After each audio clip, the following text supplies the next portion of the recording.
Welcome to A Better HR Business, the podcast that looks at how HR consultants and HR tech firms grow their businesses and how they help their employers to get the best out of their people. Remember, for show notes and downloads, go to www.getmorehrclients.com/podcast. That's getmorehrclients.com/podcast. Okay, let's get started. Hello, thanks for joining me today. Great to have you along. And today, just a short episode. I just want to share a little conversation I had with a client just the other day. And it's coming up to the end of her first year in business as a solo consultant in the HR space. And she is going to hit $300K for the year, which is an amazing performance because some people find it tricky when they start and there's all sorts of doubts that creep in. And do I have the goods? Have I got the skills? Can I, go with this and get great clients and stuff? But this person has. And it's been a pretty straightforward ride. And I guess that's going to be my key message to you, in that it is possible to make a great income, generate great business, great revenue from a solo consulting business. But secondly, you can also have that work-life balance, because this person, she drops her kids off to school each day. Fridays tend to be pretty relaxed. There's kind of not generally meetings booked and things like that. And so across the 12 months, started out, fairly standard, lower hourly rate, and ratcheted it up over time so that the hourly rate increased. But more importantly, she just had a simple game plan, leveraging immediate network and contacts and just keeping in touch with people and reminding them, just doing the standard sales process to generate some nice big monthly retainer clients where they were reasonable sets of hours per month that did not roll over. So, it wasn't banked up. And so suddenly she was required to do extra work every month because they hadn't used previous month. No, it's just you get what you pay for and then it starts again the next month. But then she did what I often recommend to people when they're going into, for instance, an HR related business, is to top that up with recruitment percentage dollars. It just makes such perfect sense that if you are embedded in a business and you're speaking with the managers, you're speaking with the employees, whether that's you're physically there or you're having regular meetings, or even if you're just attending occasional update sessions or whatever it may be, you know the business really, really well. All right. And so you know what's good, what's bad. If they've got a person who's underperforming, you know what it is about that person that is seen as underperforming, or they've got the wrong fit or whatever it may be.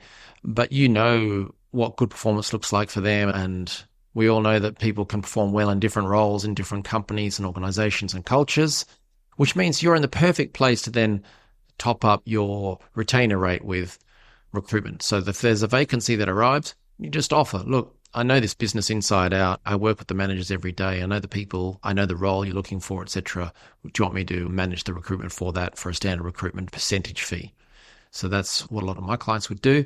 But yeah, just having a handful of clients on those decent retainer rates.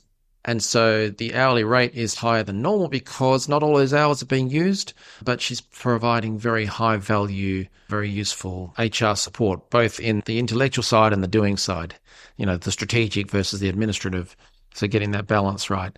And along the way, there are a few sort of side steps of trying to do a few different marketing things, which I wouldn't normally recommend, but you test different things as you go, which is perfectly normal and acceptable and stuff. But it really came down to the core elements. The number one for any business, whether that's consulting or technology, any kind of business, it's always your immediate network, the referrals, and then not just sort of saying to people, oh, I've started a business and then leaving it at that. It's keeping in touch with people, following up, and just kind of, I don't want to say working the network, but keeping in touch with people, treating people as human beings, respecting them, and asking for business where that opportunity arises. But most of the businesses come from that network, and it's been high value as a result, So nearly 12 months, about to hit 300K in revenue for the year, and no fancy marketing systems and laborious content machine being employed or anything. It's just a very simple business. And the other thing I wanted to mention is that the mindset is very much of, I'm really good at this stuff, and so I charge what I need to charge for this.